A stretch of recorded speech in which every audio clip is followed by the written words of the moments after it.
Shalom, shalom to the 144,000, the elect. Before I get started, let me give all praise, honor, and glory to Yahweh, Bahashem, Yahushua, Bahashem, Rokar Qudash. Double honor to the apostle Nails of Great Millstone. Peace and blessing to the brothers that are preaching the truth in the four winds of the earth. May Yahweh, Bahashem, Yahushua have mercy upon you.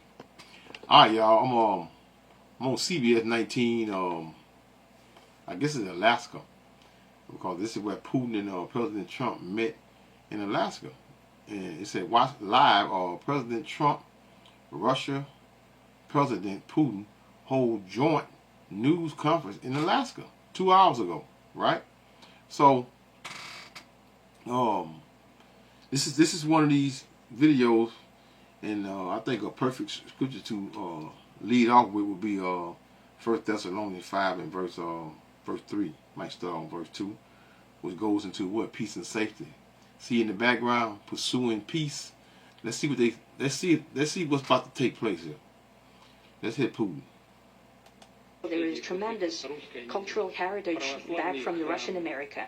For example, Orthodox churches and a lot of more than 700 geographical names of Russian origin. During the Second World War, it was here in Alaska that was the origin of the legendary air bridge for the supply of military aircraft and other equipment under the Lend-Lease program.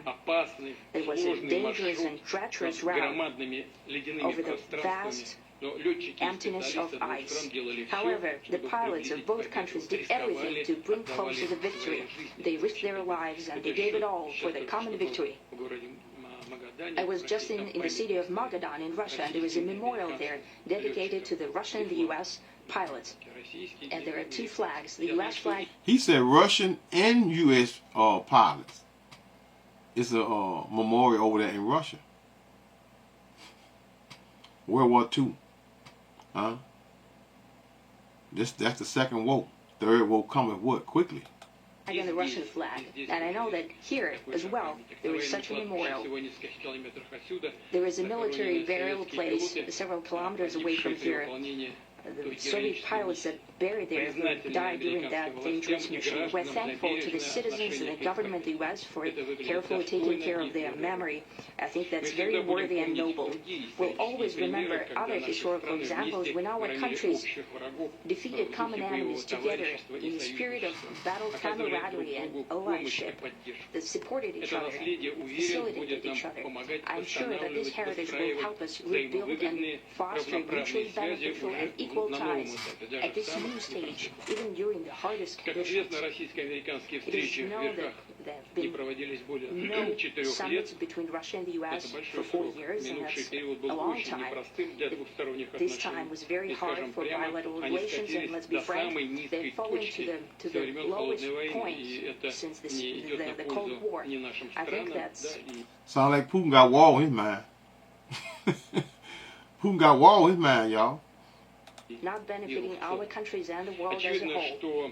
It is apparent that sooner or later we had to amend the situation to move on from the confrontation to dialogue. And in this case, a personal meeting between the heads of state has been long overdue, naturally under the condition of serious and painstaking work. This work has been done in general. Me and President Trump have been...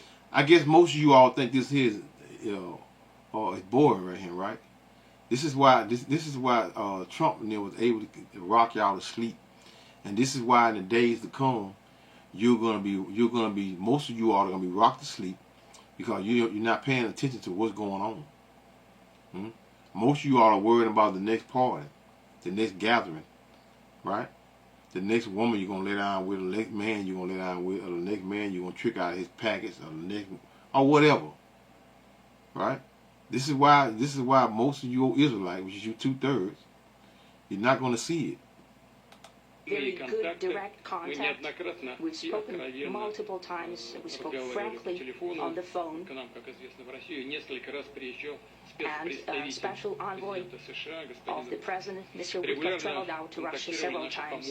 Our advisors and heads of foreign ministries kept in touch all the time.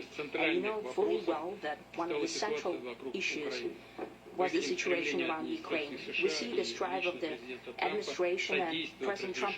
Now, he said he's been talking to President Trump on the phone quite regularly, right? But guess what? Had that stopped the war? No. Right now, as they're speaking right now, Trump and you got President Trump and you got Vladimir Putin here holding a conference in Alaska. They having a war right now.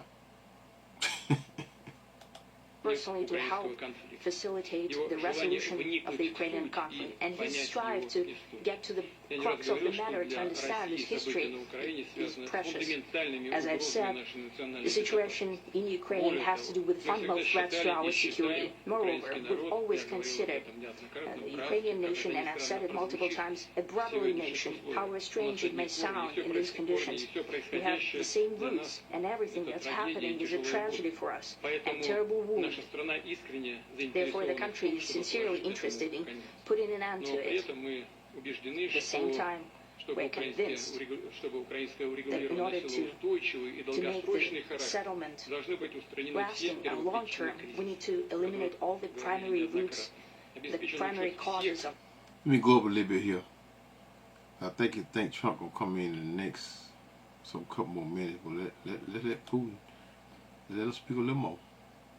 It's important that both sides are result-oriented, and we see that the president... See that both sides, I'll hit it right on the nail, that both sides come to some form of agreement, but guess what? It's not, man. This is prophecy. Prophecy is not going to be stopped. The prophets are speaking and warning you all, I've been telling you all that this day was going to come, and it's here. Even before then, all these proxy wars that you see that's going on in the so-called Middle East right now, these was already prophesied to take place. War in the Middle East. That's the final judgment of the nation, of them nations. But that lake of fire is going to be in America.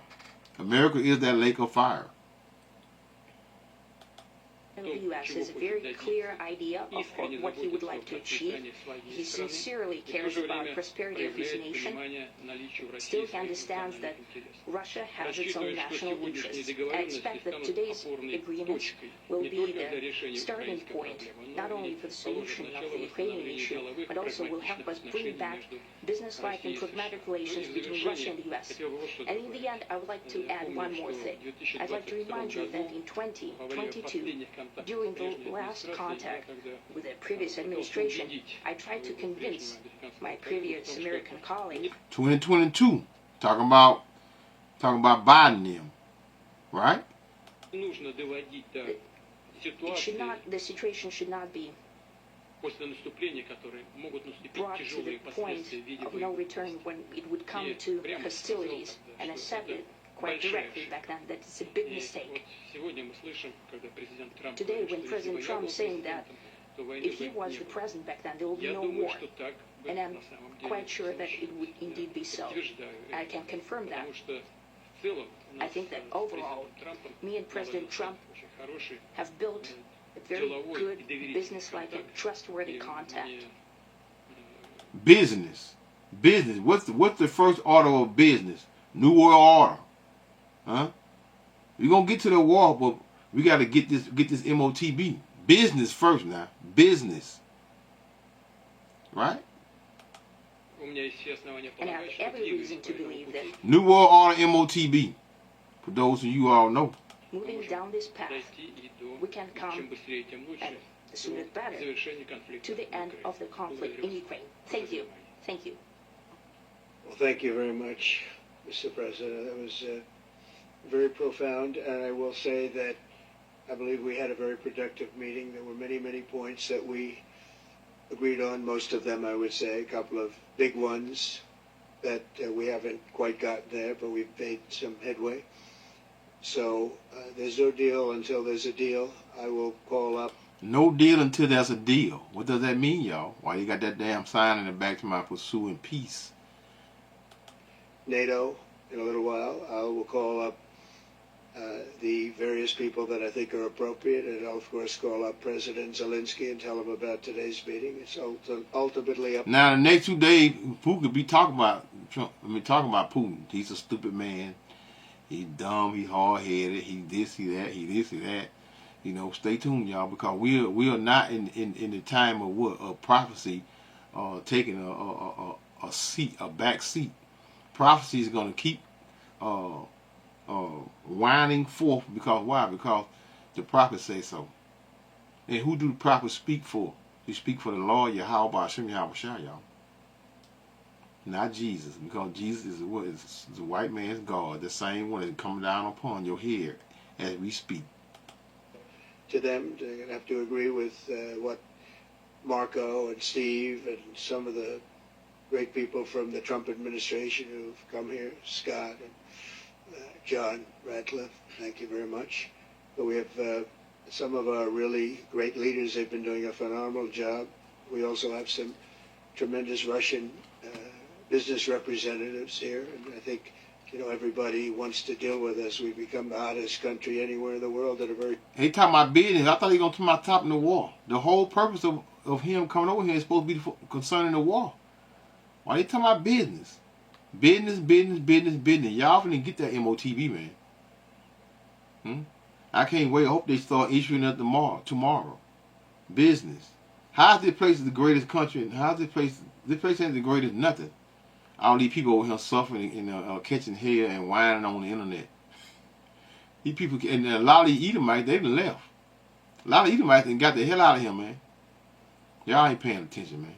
You Israelites, you 2/3, y'all gonna be what? Y'all gonna be the last one to waiting on the Democrats to get back in the office.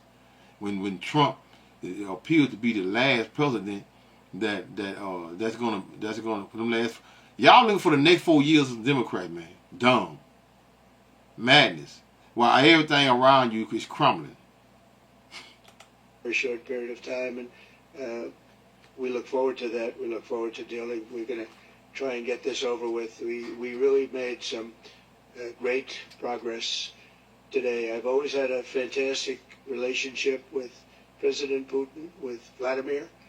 We had many tough meetings, good meetings. We were interfered with by the Russia hoax. That made it a little bit tougher to deal with, but he understood. It ain't no hoax, man. It's not a hoax. Russia and America will eventually take that next level or next step, that Russia will destroy America along with NATO.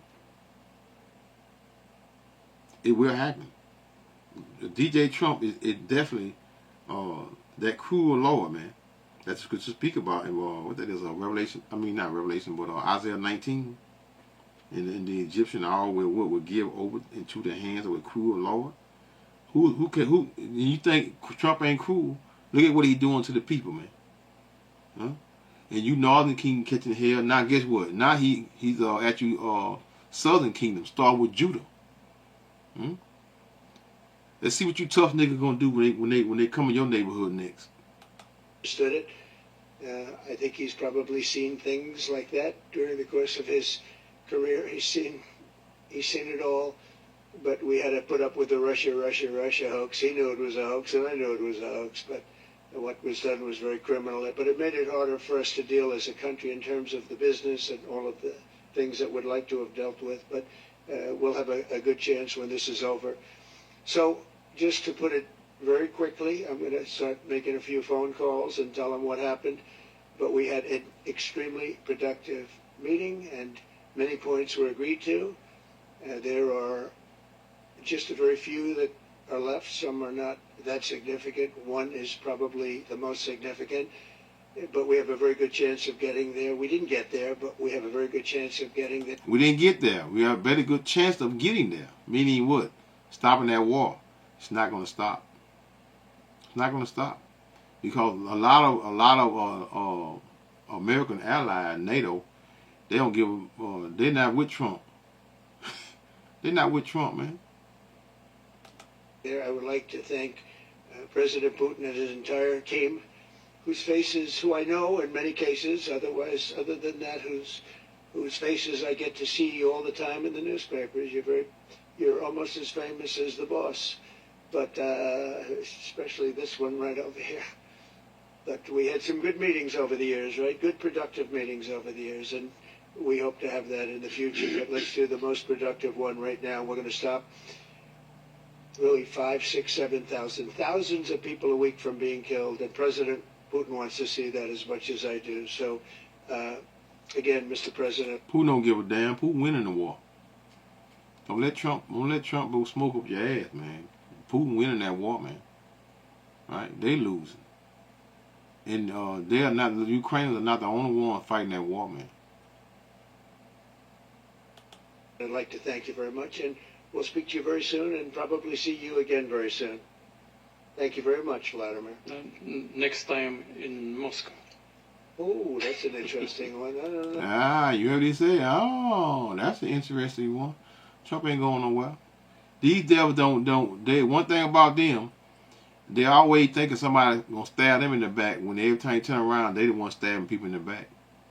You know, Putin have way more integrity than they both Edomite, but they have more integrity than the damn Americans and slash so-called Israel over there in the land of Jerusalem. Those are the real backstabbing devils right there. I'll get a little heat on that one, but I could see it possibly happening. Thank you very much, Vladimir. And thank you all. Thank you. Thank you. Thank you so much.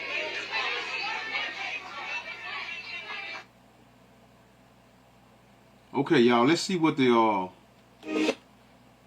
people have to say, right? After the fact. Let's see the little the little news. Let's see what they got to say. I'm gonna go down a little bit. 1 second. I'm gonna go. Let me go here. Hold on. Let me put that back on. Let me go here. Let me find out the news.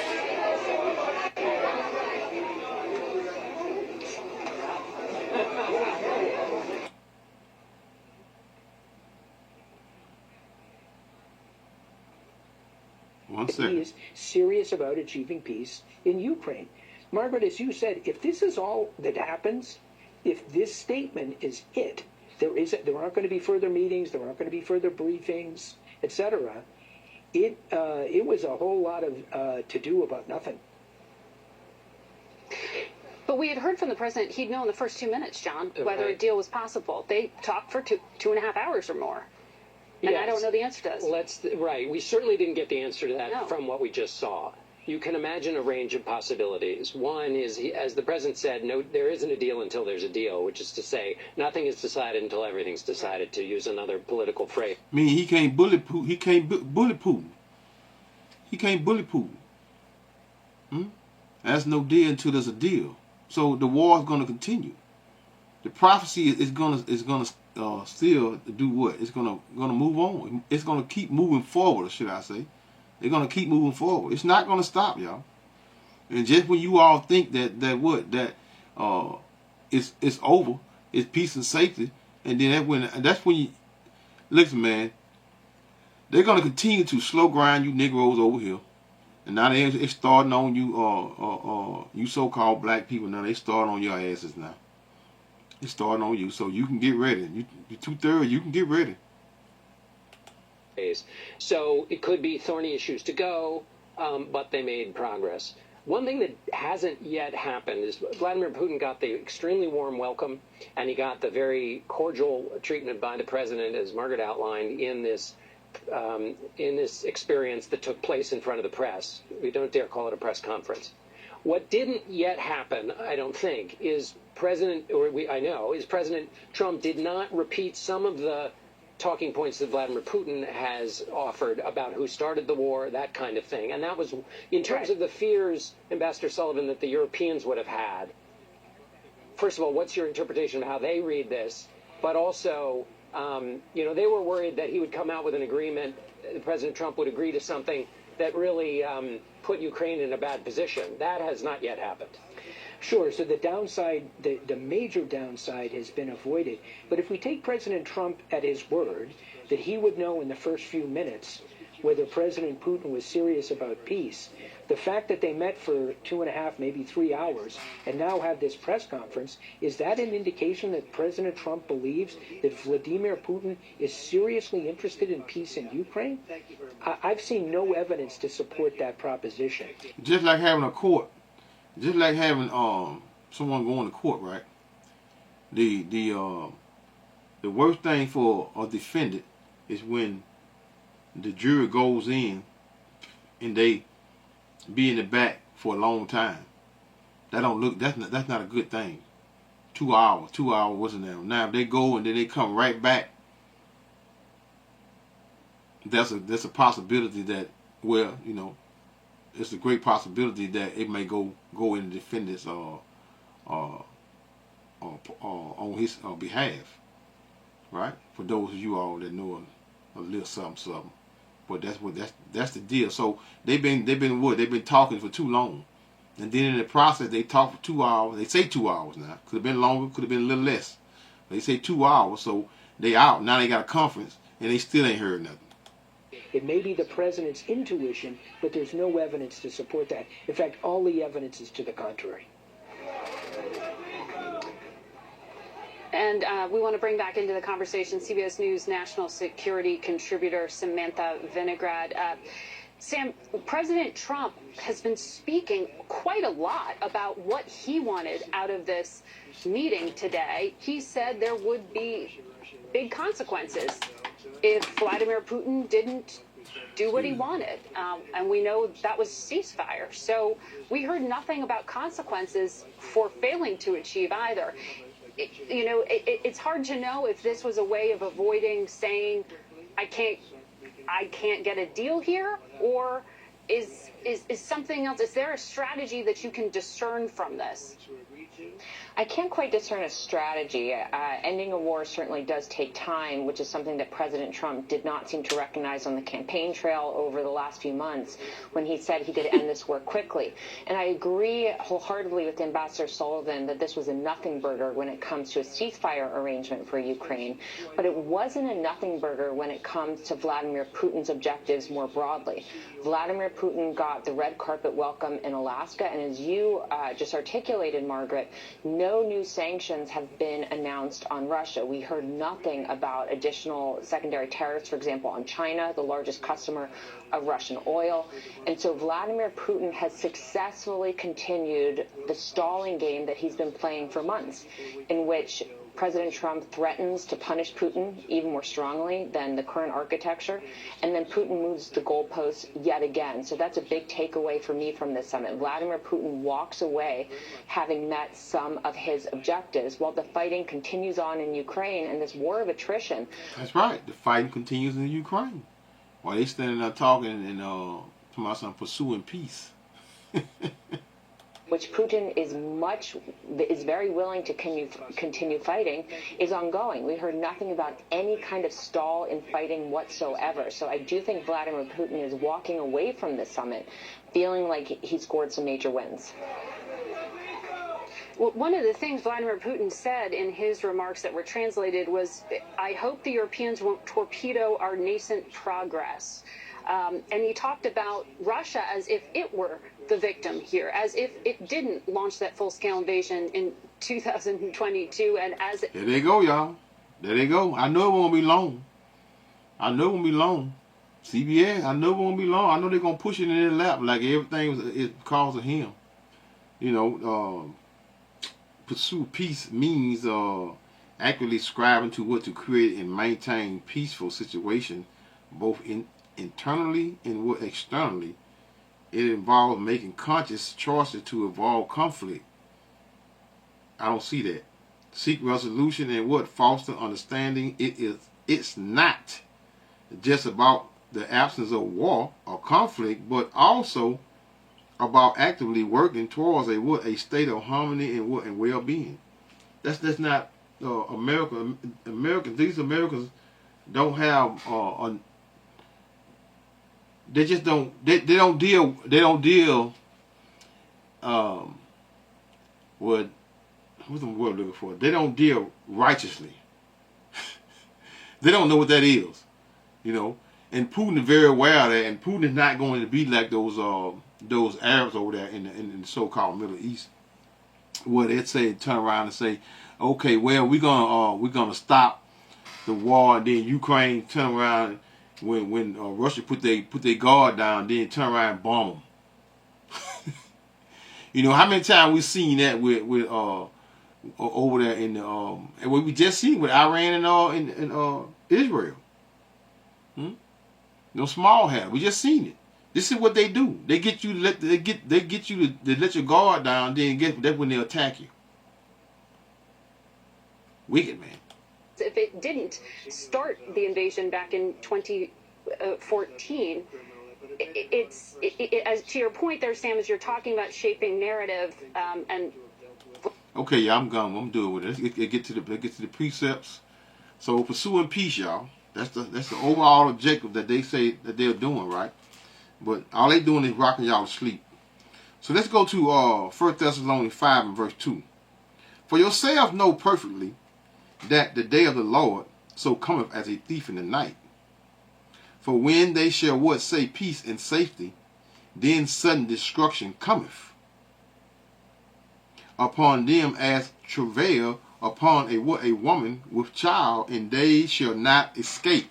Why? Because you know when a woman is having pains, and what it says, then when as travail upon a woman, meaning those pains with child, and they shall not escape until what? Until the child is what? Has came forth into the light, should I say, right? But most of you all are gonna be rocked to sleep, and you're not gonna see your destruction come. Why? Because that's what Esau Edom is, that great deceiver, man. That great deceiver. Look how many they rocked out. Look how many people got rocked to sleep. I'm talking about Israelite and heathens. All y'all got rocked to sleep doing back in C-19. Got rocked to sleep. People are still dropping left and right. You thought they were playing when they said they were trying to get the population down to 500,000? They wasn't playing. They were not playing. I mean, 500 or 1,000 or 500 million. Well, they want 500 million. Out of what? Well, how many people on the planet? 8 billion? 8? I don't know how many people on the planet. Let's see. Let's see what Google says, y'all. I think it's about 8 though.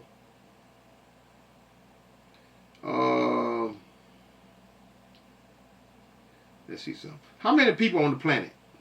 Let's see. Oh yeah, 8.1. I was in 2024. The census in 2024 was 8.142 billion. That was in 2024. So I was on point, right? I remember that. I know I remember that, right? So let's go to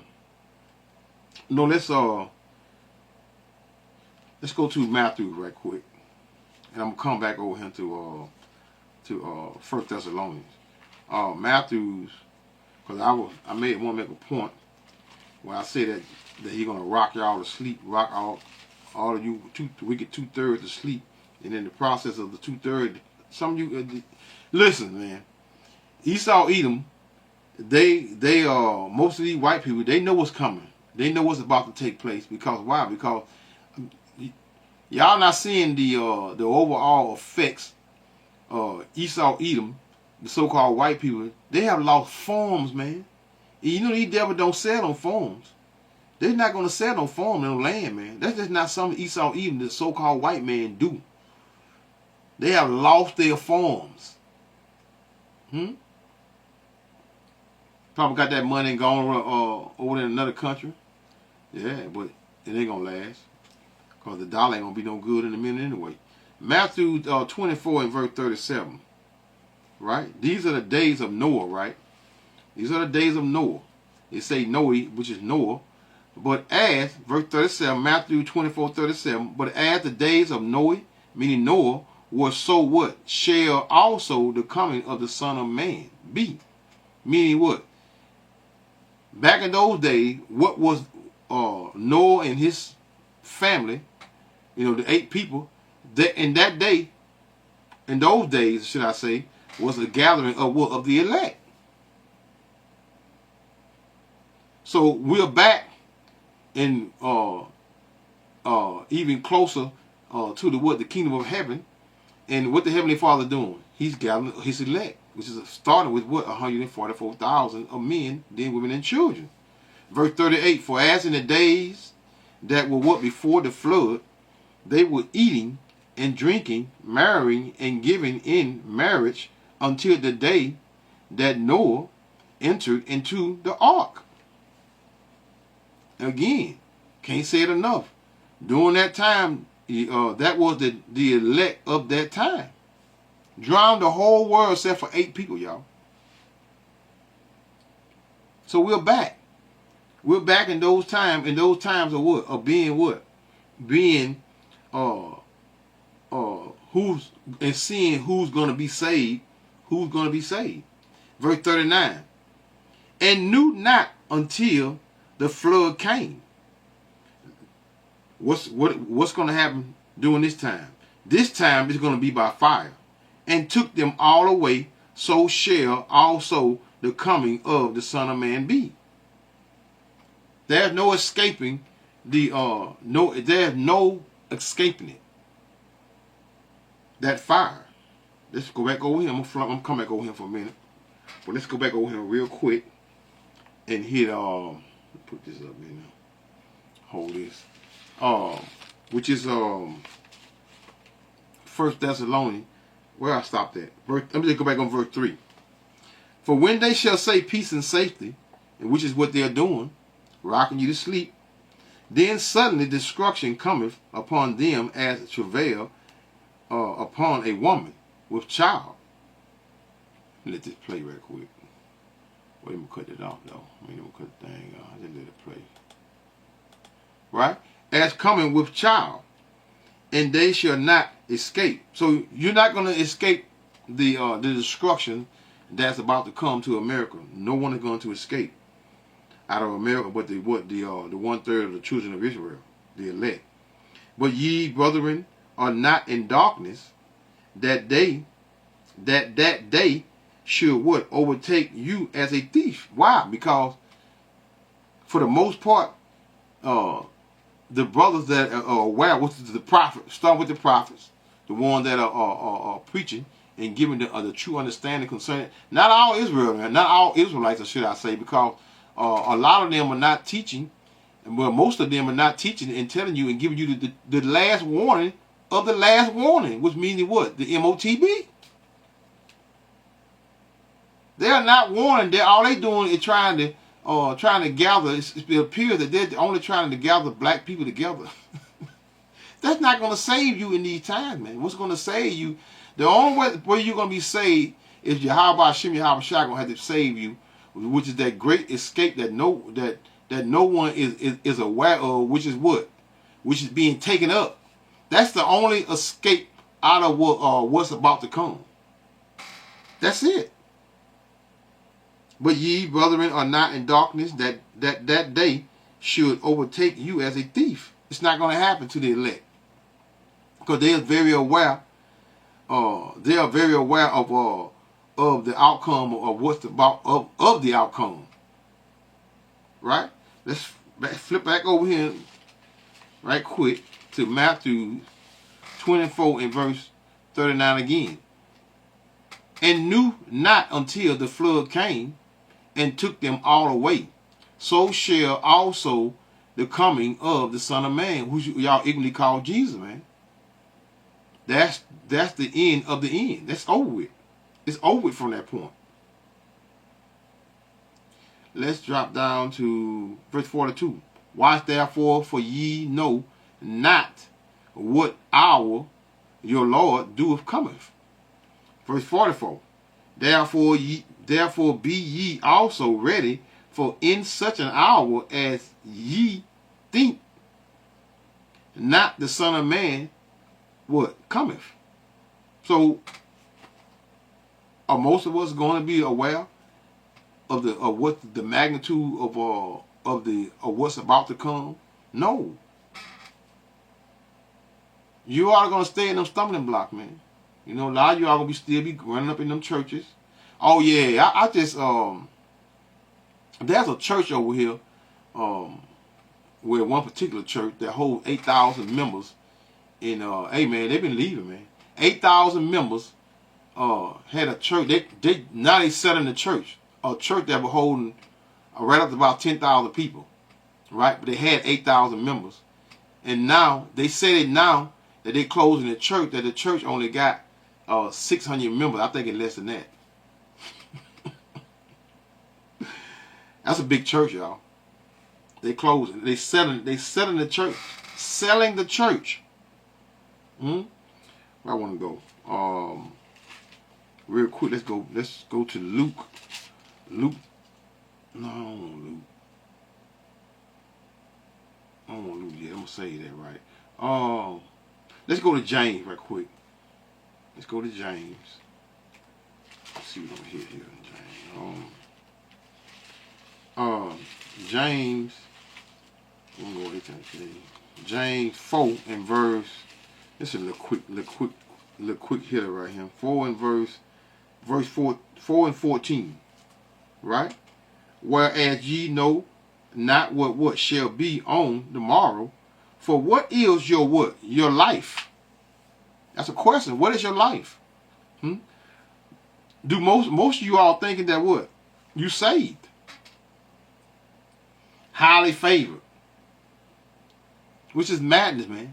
No one, even myself, even myself in preaching and giving preaching and giving a warning, I myself don't know who I'm going to be saved. But we would. We say that we would hope that we would part of being the hopeful elect. Because I dare no man say that they are part of the election. But you people walk around here in that proudness all the time talking about you saved. You're not saved. Whereas ye know not what shall be on tomorrow. For what is your life? It is even a vapor that appeareth for a little time and then vanishes away. That's how quick and fast your life could be taken. And that's how quick and fast your life will be taken in these times, man. Whether the Jacob trouble gets you, if Jacob trouble don't get you, that fire will. So you're not going to make it, man, unless you leave America. But you still going to take, most of y'all still going to take the MOTB.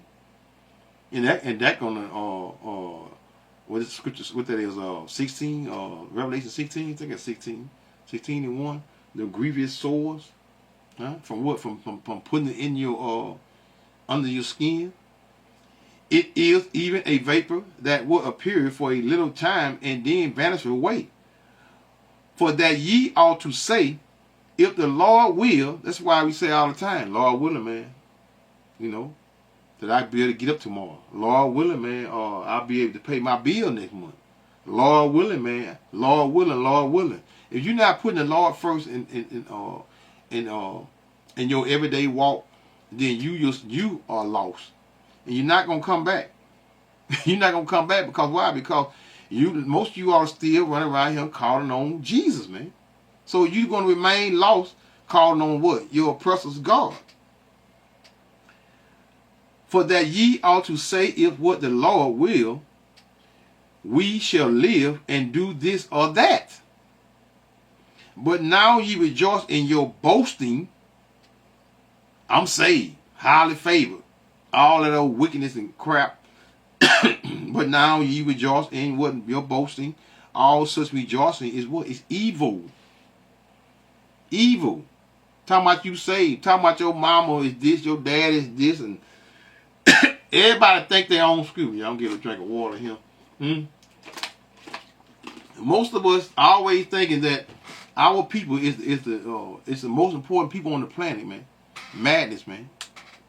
Madness, man. You're not gonna know your mother and father in the kingdom. You're gonna have a whole nother set of what? Because, excuse me, y'all coming to the kingdom. We all going to the kingdom. Even Esau, Edom, his wicked ass, he coming to the kingdom. But they're gonna be under our feet. They're gonna be slaves. They're gonna be in captivity. Esau, Edom, Donald Trump going in captivity. They're all gonna be in captivity, man. Don't want them those small hatters over there that got those and stay in them other countries outside of America and them big old mansions, because they got mansions for real. That shit y'all call mansions over here ain't nothing. Therefore to him that knoweth to do good, and doeth it not, to him it is what? Sin. So most of y'all lost like hell, and you don't know where you're coming up going. I just thought about Proverb 27:1. Boast not thyself of tomorrow, which is what most of y'all do. For thou knowest not what a day may bring forth. You don't know what's going to happen, but you still going to walk around here in your proudness. You know you're going to walk around here in your proudness and continue. Let Trump give you $600, and then turn around and give you $1,700 or something. Y'all think y'all on cloud nine. Most dumb of y'all ignorant, man. You know, Trump can give all y'all $1 million. You be broke for the end of the year. Be broke. Give you every one of you so-called black people $1 million right now. The economy will be flourishing and everything, but everything be gone though. Cause y'all be bought every car. Y'all be bought every car, every house, everything. Well, I take that back. You ain't gonna buy no houses. You gonna buy cars and get apartments. You be broke before the end of the year comes. That's how ignorant our people are, man. Money goes through your hand like water, man. They call it liquid money. They call it liquid money. Acts 1:7. And he said unto them, it is not for you to know the times or the season which the Father has put in what? In his own power. But how are you going to be warned? The prophet, man. The prophet is the one that warns the people and give you warning. Give you Israelite, you 2/3 first. Your warning, and then in the process of warning the people, what's going to happen? The other nations get warned as well, because why? They got to get rebuked. Remember, what's his name? Jonah. Huh? Remember when Jonah was running? They wanted to warn the people, and what the Lord did with him? Caught him up in a whale's belly for what? For 3 days. Hey, it is what it is. So we got to do what we got to do to keep warning the people that destruction is coming, that your destruction is coming. Because if we don't warn you all, what's going to happen? What's that? Ezekiel 3. I think it's Ezekiel. Yeah, it's 3. Concerning you know what? I won't gonna read that, but I'm gonna read that. Ezekiel 3 and verse 17. Son of man, I have made thee a watchman unto what? The house of Israel. Therefore hear the word at my mouth, and give them warning from me. When I say unto the wicked, thou shalt surely die, and thou givest him not warning, nor speak to warn the wicked from his wicked way, to save his life, the same wicked man shall what? Shall die in his iniquity. But his blood will I require at thy hand. So you got to be warned. And you're going to be warned. You're going to continue to be warned until what? Until that day. Which is that hour that most of you are not aware of and can't see that it's coming. What I want? Hebrews. Hold up. I'm going to put some oil on this chair, huh? Hebrews 3 and 14. For we are made partakers of what? Of Yahushua, of Mashiach, right? Of Mashiach, which is Yahushua, who we call Jesus. But we are made partakers of the Mashiach if we hold the beginning of our what? Confidence steadfast unto what? Until the end. To the end, do what? Do what we doing? Prophesying, warning the people, shaking their hand at the people. What's that, Isaiah? Huh? We shaking their hand and warning the people and telling them what? That repent. True repentance is turning from what? Your way, you know,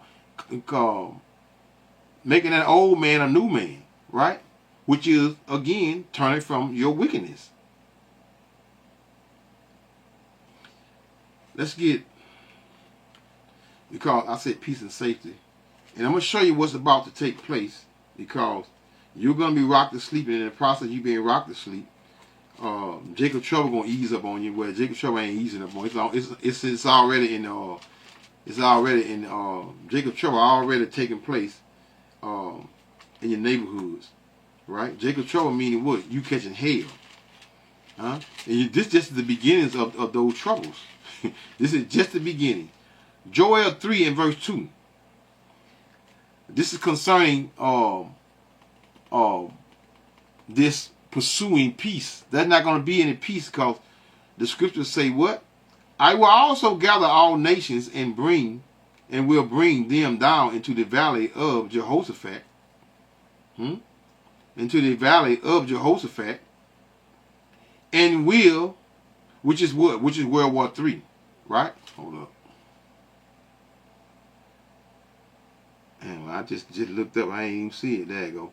Which is World War III, y'all. Right? Read it again. Start over. I will also gather all nations and will bring them down into the valley of Jehoshaphat. Right? Which is World War III. And will what? Plead, meaning judge. With what? With them there. For my people, for my heritage Israel, the Israelites, right? Whom they have what? Scattered among the nations and parted my land. So we're in what? All nations. This is why Apostle Paul, and who y'all ignorantly call Jesus, whose true name was Yahweh Shai, came to what? Preach to the Gentiles. Those Gentiles were what? Was Israelite foreigners. So the Heavenly Father is not with these depths. Let's go to 9.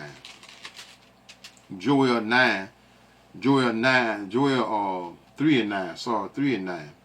Proclaim ye this among the Gentiles. Here we go. Which is what? Israelite foreigners. Huh? Well, no, I'm sorry. I take that back.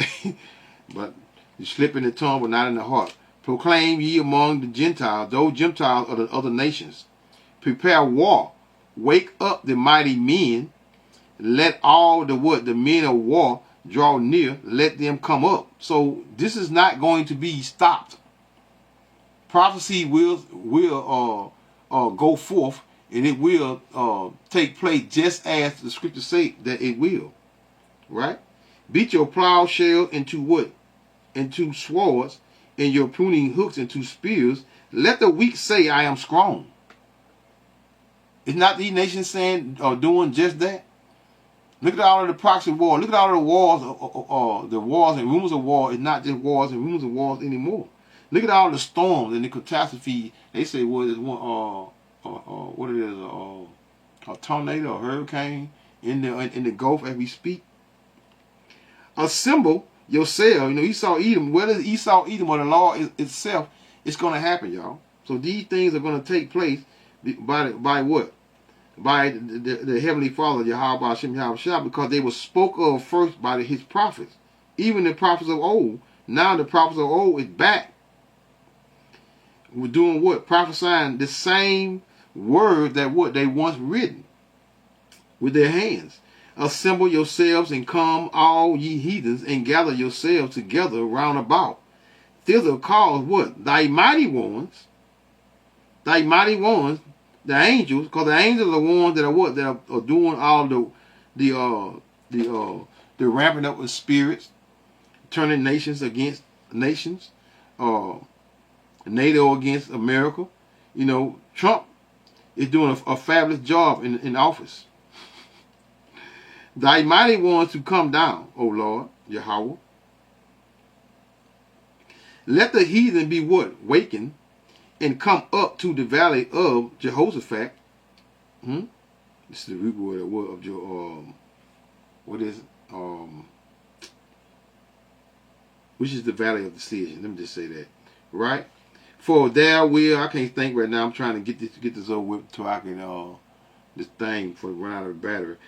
Come up to the valley of Jehoshaphat, for there will I sit to judge all the heathen there round about.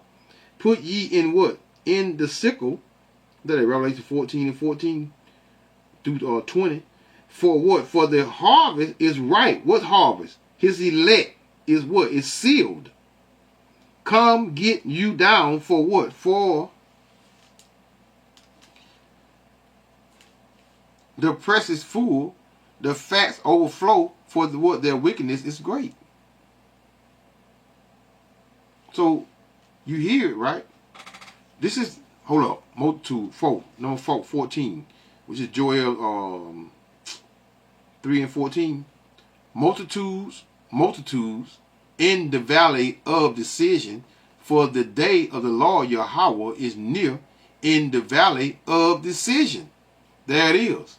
So the valley of decision is World War III. It's not going to stop, y'all. These things will not stop. It will not stop because this is prophecy.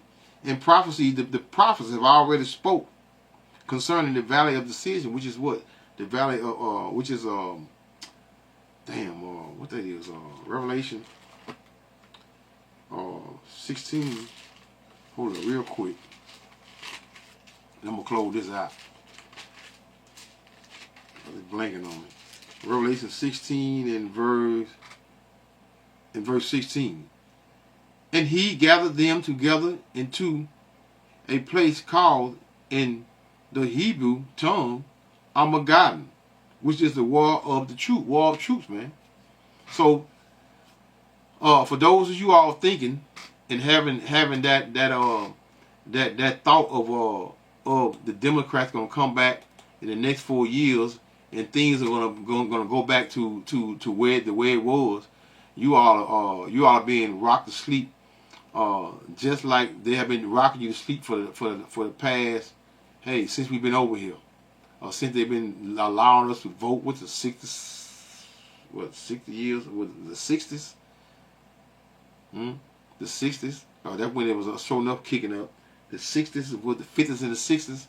So when that number say, call Allah Yahweh, by Hashem, Yahweh Shai, by Hashem, Rokah HaKodesh, Shalom.